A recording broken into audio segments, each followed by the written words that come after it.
I'm Mike Senior.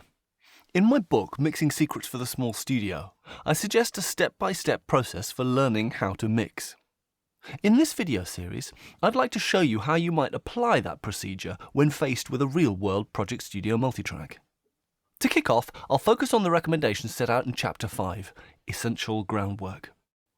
So here are the raw multitrack files for a song called Lost My Way by the band Swinging Stakes, which I've dragged into my Cocos Reaper DAW system.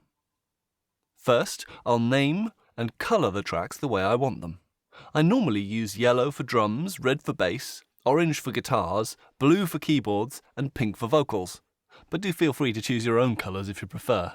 The main thing is to develop your own standard colour scheme so it's easier to identify which tracks are which. Next, I'll use the DAW's markers to label the song sections, so it's always clear where I am in the timeline. Colouring those labels can also help.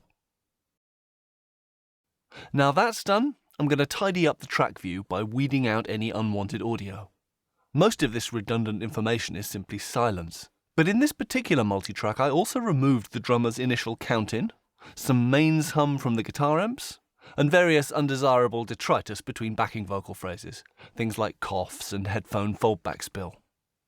During that tidying up phase, I encountered several small technical difficulties with the raw multitrack recordings, and I've coloured those problematic sections differently so I won't forget to deal with them.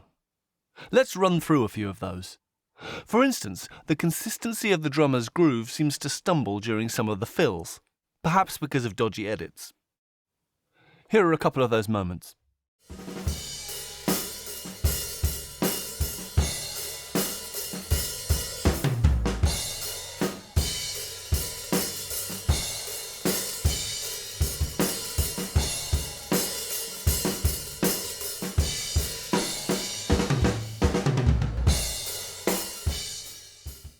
The bass amp track mysteriously drops out for the second half of the song, and the two bass DI parts audibly disagree on a few notes when they really should be playing in unison.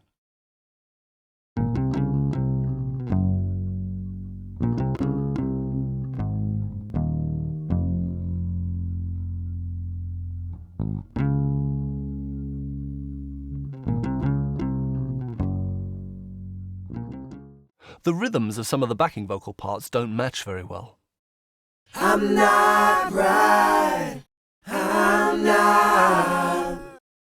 And there are also a couple of occasions where a section of double-tracked vocal part appears to be missing. The piano track contains a few clunky-sounding edits.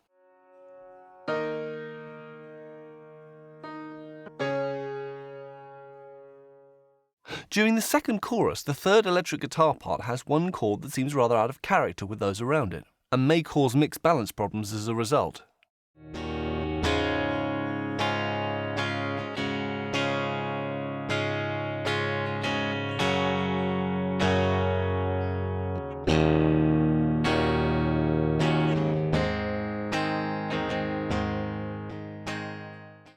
Finally, the arrangement becomes a little ragged during the final chorus, presumably because the band expected for it to be concealed by an end-of-song fade-out.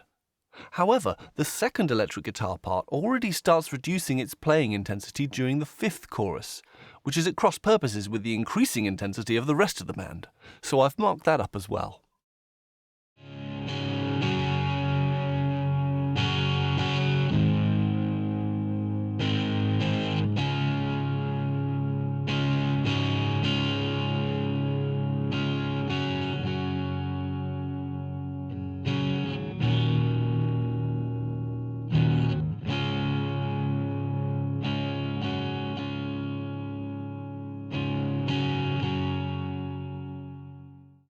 I've also made a point of highlighting any particularly interesting musical moments I've spotted while listening to the tracks in solo, to remind myself to make those moments as clear as possible in the mix.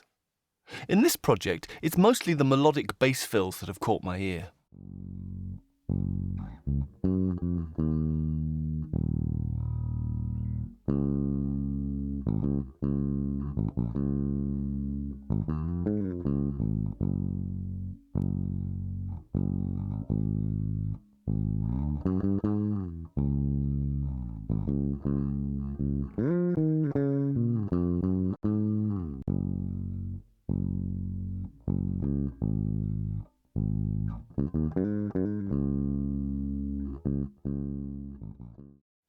Notice how a lot of these are concentrated into the final 2 choruses, where they may be lost in the song's fade-out. So I've made a mental note that I might want to copy some of those to locations earlier in the timeline where they'll make more of an impact. For now, though, the last task on my to-do list is to check whether there's any multing worth doing. The third electric guitar is one likely candidate, because it's probably going to want a different sound in the second verse than it has in the surrounding choruses. The backing vocal tracks here will also benefit from multing, making it easier for similar musical lines to be edited and processed together as the mix progresses.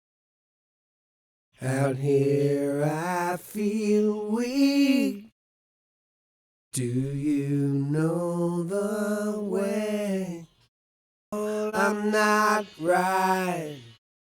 I'm not right. I'm not right. I'm not right. I'm not right. Lost my way. Can't get home.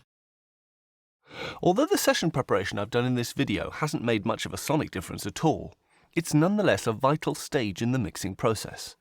Not only has it made it quicker and easier for me to navigate around the production at mixdown, but it's also identified a number of technical problems that need addressing, as well as alerting me to interesting internal details I can emphasize to make my mix feel more musically engaging.